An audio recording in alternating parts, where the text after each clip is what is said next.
EFF leader Julius Malema has urged the youth to follow in the footsteps of the young people of 1976 in fighting against the many ills they are confronted with.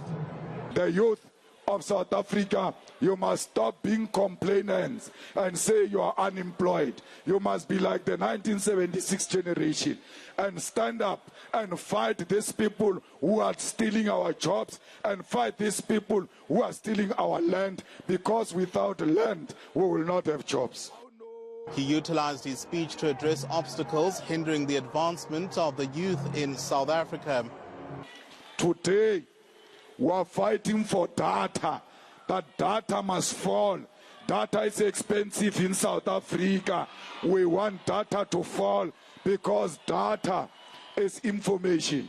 You use data to access information, to look for jobs, and when it is expensive, it means you can't have access to those opportunities. We're saying, why is data having an expiry date?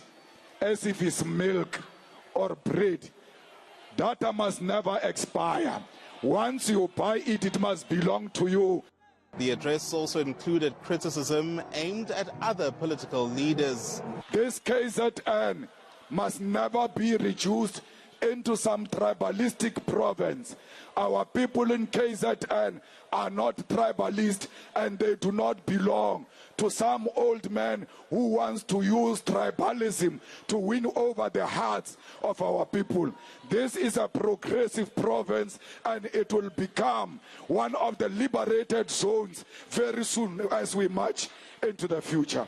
Who left? Who right? Yes, sir. Malema has also given directives as the party aims to recover lost ground in next year's election. He says efforts for a stronger performance are now in motion. Sikhona Malinga Mnisi in Umlazi.